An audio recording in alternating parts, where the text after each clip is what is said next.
Salut tout le monde. T'es chaud? Je suis méga chaud. T'es tellement chaud que t'es venu en débardeur. Il est en débardeur, il fait du snow et puis il fait de la musique. Oui, il est énervant, ouais. J'ai envie de l'appeler Cool Man. Le nouveau super-héros. En vrai, je regrette presque un peu parce que quand j'ai vu que toutes les caméras qu'il y a dans cette salle, je me suis dit, j'ai vraiment l'air d'un con avec mon débardeur. D'un camionneur, tu disais, ouais. Un camionneur qui débarque avec sa guitare et... Ouais, non mais ça va, c'est cool d'être ici, ça me fait trop plaisir. 5e en halfpipe au JO, Pat, on le disait, on s'était parlé au téléphone fin février dans notre émission en direct de Nada. Tu m'avais dit, peu importe le classement, l'essentiel, c'est l'impact qu'on a, c'est l'image qu'on dégage là-bas parce qu'aux Jeux Olympiques, tout le monde te regarde. Alors justement, c'est quoi l'image que tu voulais que les gens retiennent de toi là-bas?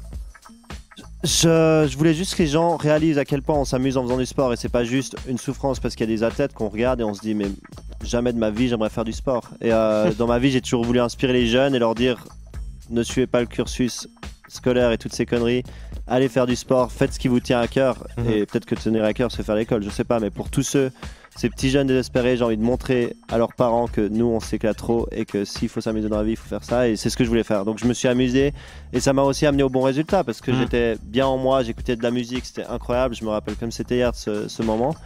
Et puis et je pense que j'ai communiqué la bonne chose. Ça va pas, tu parlais de ton enfance qui était pas forcément commune, c'est vrai que ça a pas été toujours simple pour toi.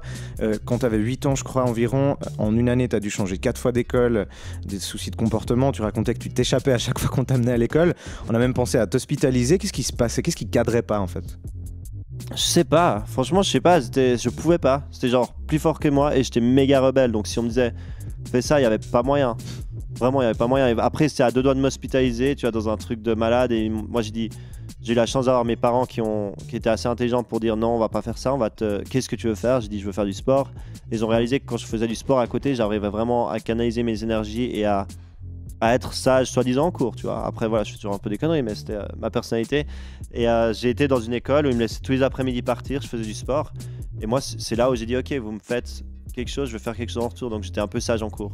Dans un média, tu mentionnais le Caribana, l'été passé, typiquement, tu étais avec ton groupe et juste après, tu t'es retrouvé un peu seul. Tu as un truc où tes moments d'euphorie sont toujours accompagnés de moments de tristesse. Tu racontais ça. Tu as d'ailleurs composé un morceau qui raconte un peu ce sentiment. Tu as même dit parfois, je comprends pourquoi un grand nombre de sportifs et de musicos tombent dans l'alcool. Moi, j'accepte cet état dépressif. Alors, qu'est-ce qui fait que toi, tu sombres pas?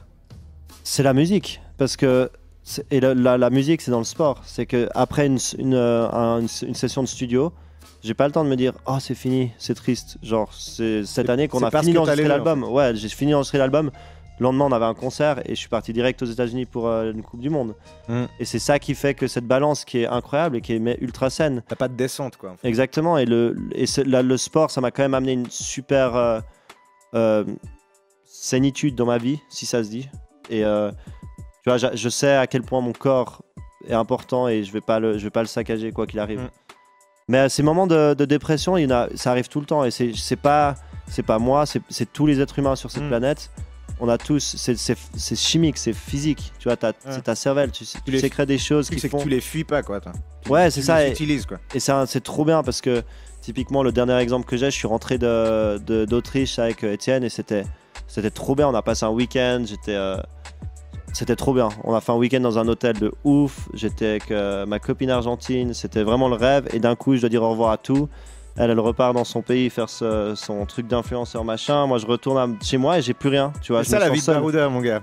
Ouais, mais c'est dur. Loin, mais c'est dur parce que j'arrive chez moi et c'est là où je me dis, ok, maintenant tu es face à toi. Seulement toi contre toi, il n'y a personne pour t'aider. Et c'est dur. S'il n'y avait pas la musique, ce serait tellement dur. Et moi, je me suis posé et j'ai composé, genre en 3 jours, j'ai composé 3 morceaux. Chaque jour, je me levais et je composais. Et ce truc négatif qui est un peu au fond de ton cœur, quand tu commences à faire de la musique, bah, tu dois connaître ça. Quand tu écris un morceau, ça change l'événement en un truc positif. Et du coup, tu es là, oh, trop bien. À fond. Tu le vis bien. Et c'est ça, c'est tourner tous ces passages un peu durs, tu les transmets dans quelque chose qui deviennent quelque chose de créatif et de concret. Et après ça passe parce que du coup tu fais quelque chose de bien. Et quand tu écris un morceau, c'est le meilleur truc au monde. Après tu es là, tranquille, c'est bon, j'ai passé l'étape. Ça me parle, je suis ému. Bah, c'est le même parcours que sur mon premier album.